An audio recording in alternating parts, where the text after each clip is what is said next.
Writing में, please इस चीज़ पर कमेंट मत करना कि हैंड राइटिंग कैसा है।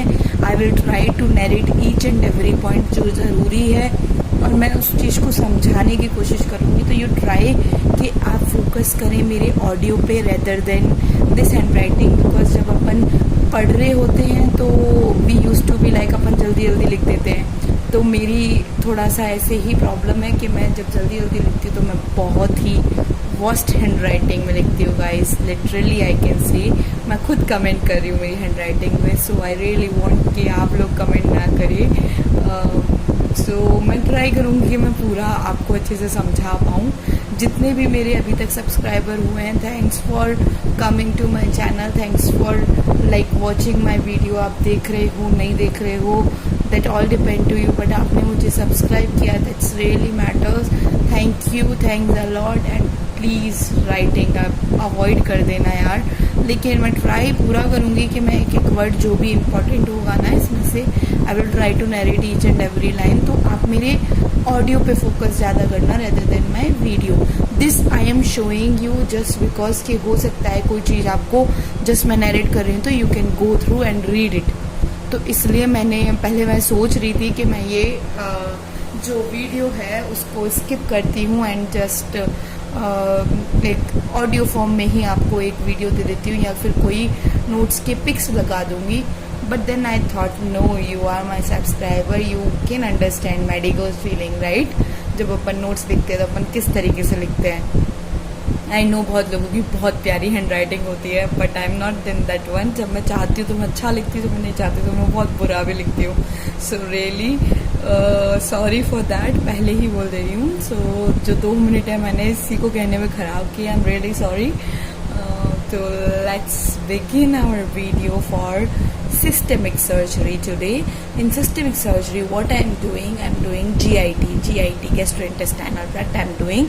So gastrointestinal tract में अपन क्या कर रहे हैं, अपन पहले जो पार्ट्स हैं ये देख लो, आपकी oral cavity, anus, esophagus, stomach and duodenum, hepatobiliary system, intestine. These are the things जो एक हेडलाइंस है जो अपने को पढ़नी है ना।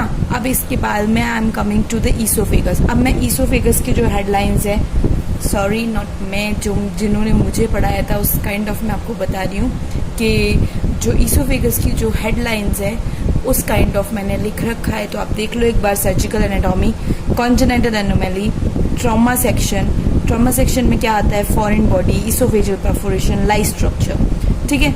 देन आते हैं पैथोलॉजी पर, pathology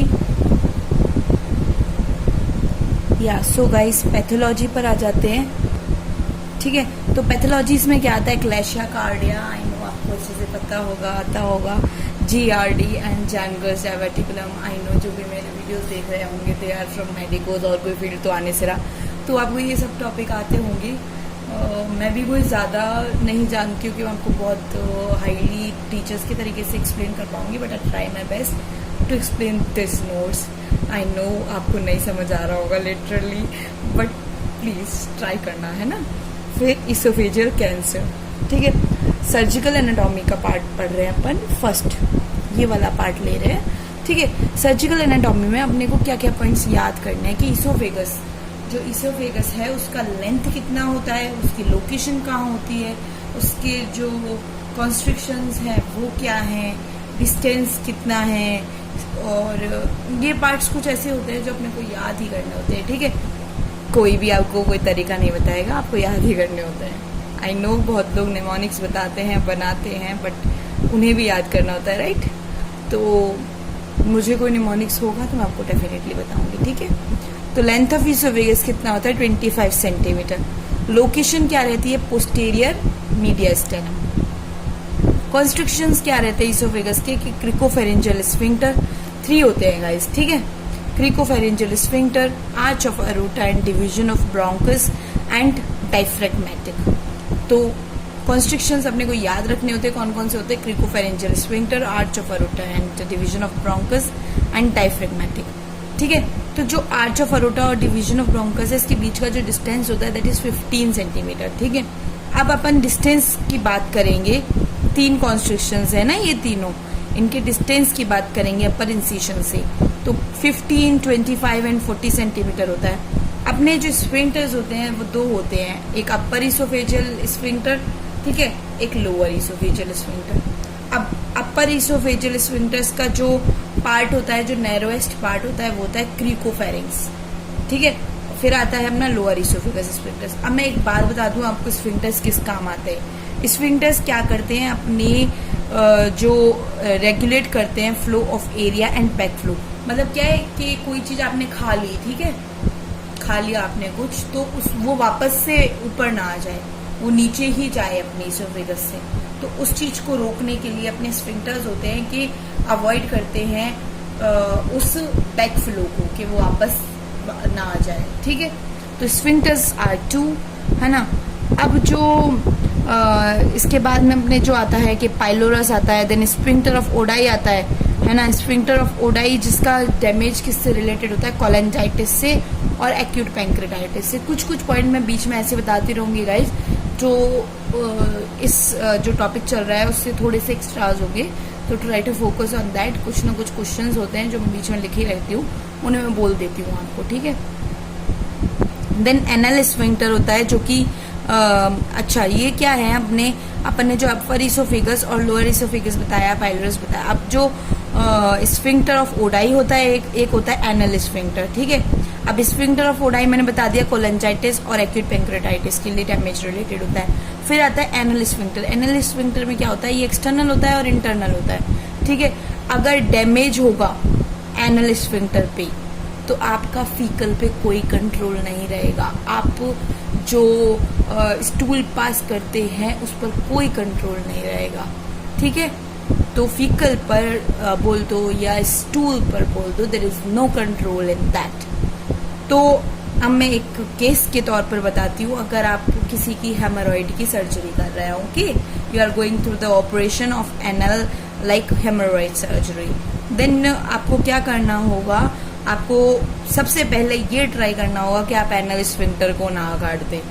you should first try to be careful that you don't cut that anal sphincter, ठीक है। बिकॉज इफ दैट डर अगर वो हुआ तो वो जो बंदा होगा ना, जो भी बंदा बंदी होगी, वो फॉर होल लाइफ उसके लिए हमको उसका रेक्टम को रिमूव करना पड़ेगा, एनस को हटाना पड़ेगा, और फिर क्या करना पड़ेगा, अपने को sigmoid, need to get sigmoid out by covering with air bag for whole life. अब शॉर्ट में सुन लो, ठीक है, ये तो एक लैंग्वेज फॉर्म में मैंने लिख रखा है, let I share you in a short form. क्या होता है अगर ऑपरेशन कर रहे हैं अपन, ठीक है, अब अगर ऑपरेशन कर रहे हैं, हेमोरॉइड सर्जरी का कर रहे हैं बाय द चांस, तो आपको सबसे पहले केयरफुल रहना है that you don't cut that anal sphincter. अगर आपने एनल स्फिंक्टर कट कर दिया तो आपको उसका रेक्टम और एनस रिमूव करना पड़ेगा, और आपको जो उसका सिग्मोइड है, I hope you all are getting the points, ठीक है। तो सिग्मोइड है उसको आउट करना होगा, बाहर लेना होगा, और उसको एयर बैग से कवर करना होगा for whole life. That is really really एक बहुत ही ऐसी प्रॉब्लम हो जाती है जिससे जिस पेशेंट का आपने ऑपरेट किया उसको बहुत प्रॉब्लम्स होती है। तो आपको एक बेसिक जो surgery line is a basic line to focus, आपको एक एक पॉइंट पर फोकस करना होता है, आपको एक एक चीज पर ध्यान रखना होता है, राइट। तो दीज आर द पॉइंट। अब इसके बाद में अपन आ जाते हैं अपर इसोफेजियल स्फिंक्टर और लोअर इसोफेजियल स्फिंक्टर। अपर में मैंने आपको बता दिया नैरोएस्ट पार्ट होता है क्रिकोफेरेंजियल स्फिंक्टर, ठीक है। लोअर में आ जाते हैं। लोअर की जो लेंथ होती है ना गाइस 3 to 5 सेंटीमीटर अप्रॉक्स होती है, लेकिन अपन उसको 4 सेंटीमीटर दे सकते हैं, ठीक है। देन जो प्रेशर होता है 12 to 25 mmHg होता है, ये मैंने हाईलाइट कर रखा है, आपको याद करना होगा। वैल्यूज यार एक्चुअली में याद होती नहीं है, I know, but try to remember. आपको क्या करना है, आपको थॉरोली रीड करना है। Revision is the key to success ना, तो आपको रिवाइज करना है, आपको बोलना है बार बार में। आप देख रहे होगे मैं भी एक ही लाइन को डबल बार बोल देती हूँ जिससे आपको वो डबल रिवाइंड हो। तो लेंथ क्या है 3 to 5 सेंटीमीटर यानी 4 सेंटीमीटर। प्रेशर कितना है 12 to 25 mmHg, ठीक है। अब कुछ जो क्वेश्चंस होते हैं वो आते हैं कि आप लोअर इसोफेजियल स्फिंक्टर को किससे रेगुलेट कर सकते हैं, तो you can regulate it through acetyl choline. याद रखो एसिटाइल कोलिन, इससे क्या होगा, गैस्ट्रिन इंक्रीज हो जाएगा। ठीक है, now come to back to the point, यहाँ से क्वेश्चन खत्म किया मैंने। ठीक है, फिर आते हैं अपन कॉन्स्टिट्यूएंट्स पे, किसके, लोअर इसोफेजियल स्फिंक्टर के। इसके कॉन्स्टिट्यूएंट्स होते हैं इंट्रा एब्डोमिनल, ठीक है, और गैस्ट्रोइसोफेजियल एंगल। ठीक है, इंट्रा एब्डोमिनल का जो लेंथ है that is 1 to 2 centimetre and that is approximate, आपको अगर एक्चुअल वैल्यू देना है you have to write 2 centimetre. Then GE angle of his pink colour. Then आता है जीई एंगल का that content in this not allowed, ठीक है, to go back to esophagus, है ना। इसमें क्या है, इसकी वजह से क्या होता है दैट एंगल, जो एंगल होता है ना ये वाला, इसकी वजह से जो भी आपने खाया है, जो भी आपने निकला है, वो वापस नहीं आएगा इसोफेगस में, तो दिस इज फॉर दैट। ठीक है, sphincter is allowed, help to like back flow के लिए हेल्प करते हैं कि बैक फ्लो ना हो, तो this is helping, GE angle is helping in that. ठीक है, फिर आते हैं mucosal folds of cardia of the stomach. ये फोल्ड्स क्या करते हैं, दैट हेल्प, ये भी क्या हेल्प करते हैं कि कंटेंट वापस ना आए। ठीक है, देन आता है क्रस्ट ऑफ डायफ्राम। तो 4 कॉन्स्टिट्यूएंट है, इंट्रा एब्डोमिनल जिसकी लेंथ 2 सेंटीमीटर है, GE angle that is angle of face pink colour, then this help to stop that back flow, and then mucosal folds of cardia of the stomach, ये भी इसी चीज में help करता है।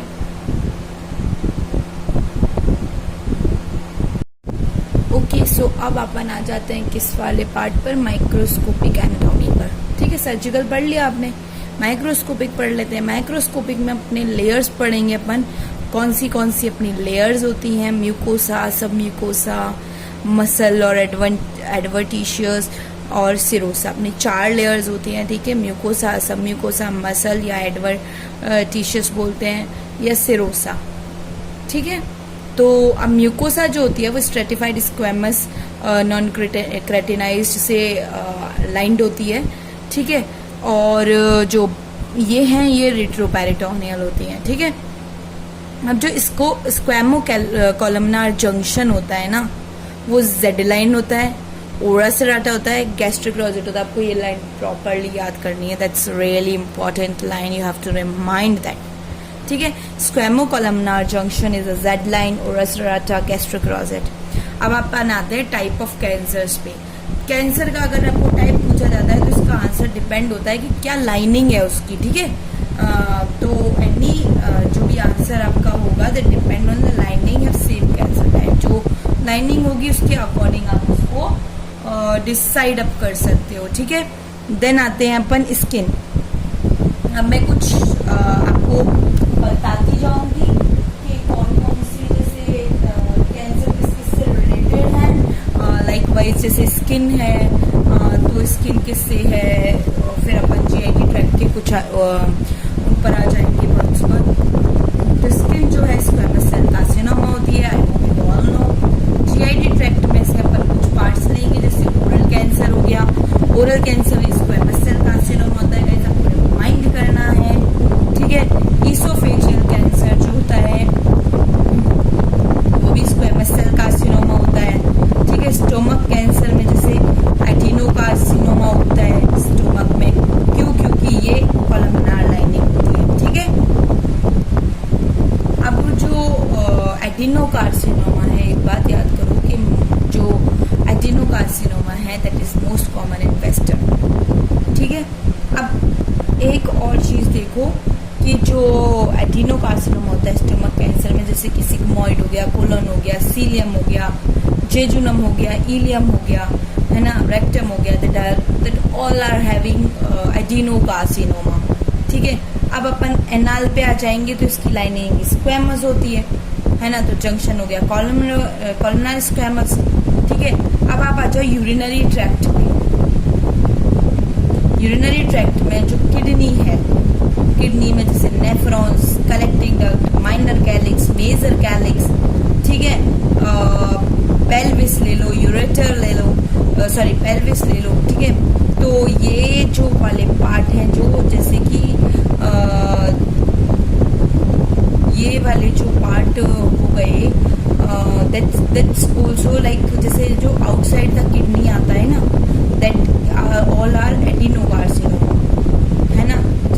Gall bladder हो गया, ये एडिनोकार्सिनोमा, ये सारे क्या हो जाएंगे, एडिनोकार्सिनोमा। ये लिंक मैंने आपको इसलिए दिया है कि जो किडनी के जो बाहर के पार्ट, जैसे किडनी का जो ये वाला पार्ट्स है ना, nephron, collecting duct, minor calyx, these all are adenocarcinoma. ठीक है, यहाँ से आपका चेंज हो जाता है यूरेटर से यूरेथ्रा। ठीक है, these come in transitional epithelium lining, तो ये ट्रांजिशनल सेल कार्सिनोमा हो जाते हैं। Otherwise these all parts, what is that, that is adenocarcinoma. Okay, तो अब अपन आ जाते हैं कि डिस्टल यूरेथ्रा जो होता है वो स्क्वैमस सेल कार्सिनोमा से होता है, ये वाला। अब देखो कितने चेंज है, यूरेटर, ब्लैडर, ये सब किस में आ गए, ट्रांजिशनल में। देन यूरेथ्रा जो है वो डिस्टल यूरेथ्रा में आ गया, तो इसका मतलब स्क्वैमस सेल कार्सिनोमा। लेकिन जो पेल्विक है उसमें ट्रांजिशन कार्सिनोमा होगा, है ना, क्योंकि और प्रॉक्सिमल ट्रांजिशनल कार्सिनोमा होगा। मोस्ट कॉमन जो किडनी में जो होता है वो क्या होता है, एडिनोकार्सिनोमा। एडिनोकार्सिनोमा का बहुत ज्यादा कॉमन है वैसे। अब आ जाओ आप फीमेल रिप्रोडक्टिव में। फीमेल रिप्रोडक्टिव में वेजाइना, वेजाइना में स्क्वैमस सेल कार्सिनोमा होगा। सर्विक्स में आ जाओ, सर्विक्स में आउटर में